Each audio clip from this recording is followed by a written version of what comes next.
The Autobots are set to roll out into battle with the evil Decepticons for the fate of their world in Transformers War for Cybertron. It's a new take on the robot universe that manages to retain the classic Transformers look and feel. Are these robots in disguise worthy of your time, or should they be sold for scrap?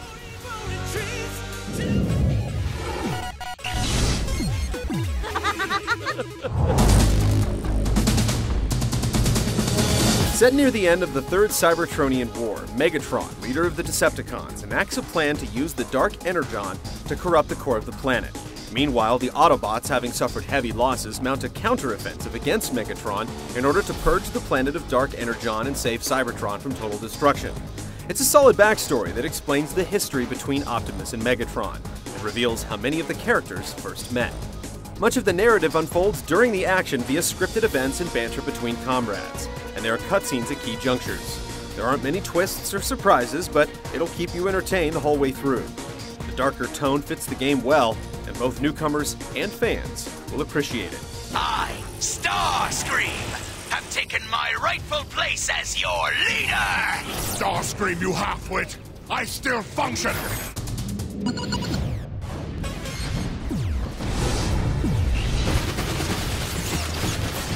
The battle for Cybertron takes you to both sides of the conflict with campaigns for both the Decepticons and Autobots.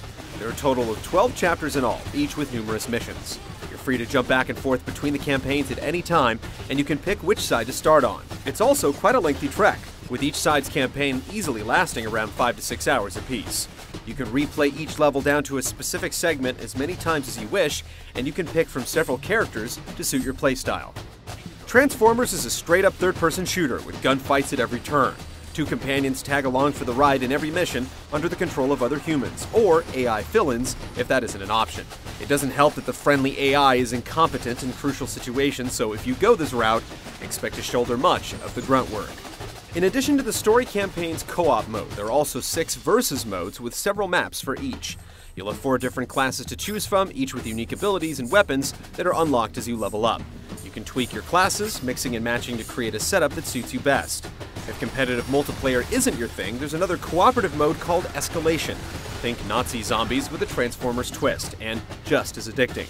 The story campaign's co-op can also turn competitive with the addition of a score counter, which displays for all your friends just who the top gun in each level is.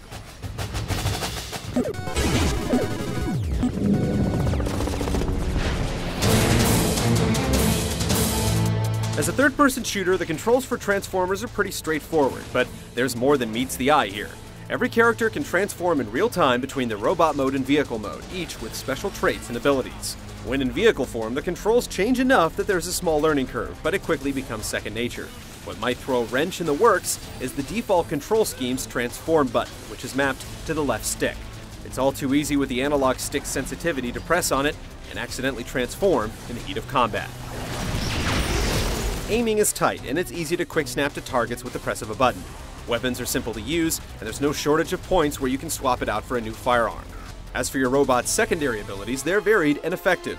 Offensive classes can dish out brutal melee attacks, while defensive classes can heal allies and set up barriers.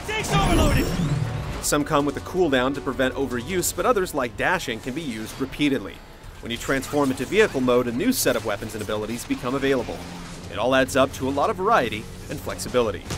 But no matter what setup you pick, simply running into a firefight is ill-advised. Though there's no proper cover system, each area is littered with debris and other objects that provide suitable protection. You'll have to advance strategically lest you want to meet an ill-timed death, and learning to use the environment to your advantage is crucial. There's also the ability to jump, which comes in handy for reaching higher ground to gain the advantage, and it's also useful to traverse the terrain for the game's few platforming segments. Combat is intense and engaging, and you'll crave more long after the fight's finished.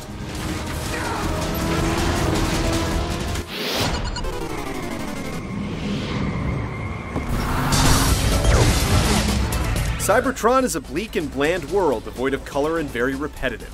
It certainly feels like a robot homeworld and stays true to the Transformers universe, but the textures and details of both robots and environments could have used some more attention. Animations are smooth in most cases, and everything runs at a constant clip. Minor visual bugs aside, it's a fresh take on the franchise that really works. The soundtrack mixes orchestral pieces with flashy power rock segments, equally as pleasing as the voice work, with all manner of familiar talent reprising roles for both sides. You'll catch yourself wanting to stop at almost every random conversation to listen in on the banter. That thing! Who cares? It's shooting at us! Shoot back!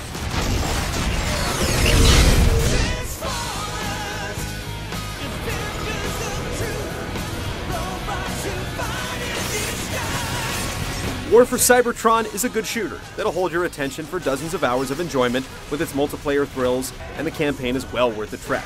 Though it's certainly a fan pleaser, its appeal isn't necessarily limited to those who know what Generation 1 means. This game definitely has the touch. Omega Supreme. Enemy status. Terminate. Autobots, roll out.